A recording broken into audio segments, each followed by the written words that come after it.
अस्सलाम वालेकुम प्यारे बच्चों, मेरा नाम जान है। आज मैं बैठा बोर हो रहा था तो मैंने अम्मी जान से कहा मुझे कहानी सुनाएं। तो अम्मी जान ने कहा दादू के पास जाओ, आपको दादू बहुत अच्छी कहानी सुनाएंगी। तो मैं दादू के पास बैठ गया तो दादू ने मुझे बताया कि गांव में एक बहुत शरारती लड़का रहता था। उसके पास बहुत सारे जानवर भी थे, वो उन्हें हमेशा घुमाने के लिए लेकर जाता था।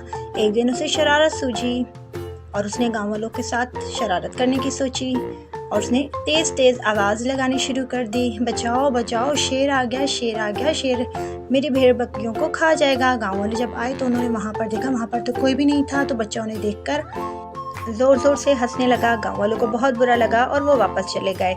दूसरे दिन वो फिर अपने जानवर को घुमाने के लिए लेकर आया तो उसने फिर से वही शरारत सोची और उसने चिल्लाना शुरू किया कि बचाओ बचाओ, शेर खा गया मेरे जानवरों को। तो गांव वाले फिर भाग कर आए और उन्होंने आकर वहाँ पे देखा, वहाँ तो कोई भी शेर नहीं था।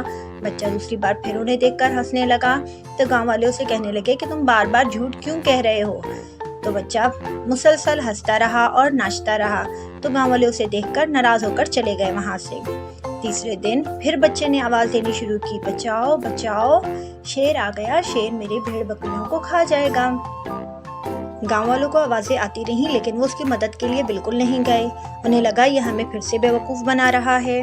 दफ़ा बच्चा सच कह रहा था और वहाँ पर सच में शेर आ गया था और शेर ने उसकी जितनी भी भेड़ बकरियाँ थीं उन्हें खा लिया। तो गाँव वाले काफ़ी देर बाद वहाँ पर आए तो देखा कि बच्चा वहाँ पर बैठकर रो रहा है। तो उन्होंने बच्चे से कहा कि तुम रो क्यों रहे हो। तो बच्चा उन्हें रोकर बताने लगा कि मैं सच कह रहा था, सच में शेर आया था और मेरे सारे जानवरों को खा गया।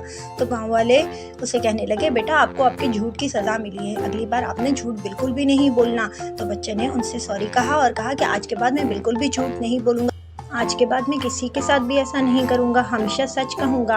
अगर मैं आपको पहले बेवकूफ़ ना बनाता तो आज आप मेरी बात को सच मानकर मेरी मदद करने के लिए आते।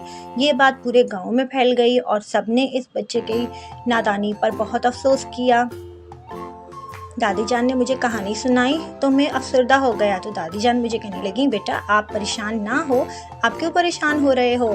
जो किसी को बेवकूफ़ बनाता है वो हमेशा नुकसान में रहता है। कभी भी किसी से झूठ नहीं कहना चाहिए, क्योंकि अगर आप झूठ बोलोगे तो कोई भी आपकी बात पर यकीन नहीं करेगा। इस बच्चे के साथ बहुत बुरा हुआ, मुझे कहानी सुनकर बहुत अफसोस हुआ। प्यारे बच्चों, आपने भी कभी भी झूठ नहीं बोलना। मैंने भी इस कहानी से बहुत सारा सबक सीखा है। दोस्तों, अगर ये आपको कहानी अच्छी लगी हो तो वीडियो को लाइक और चैनल को सब्सक्राइब ज़रूर करना। मिलते हैं अगली वीडियो में। अल्लाह हाफिज़।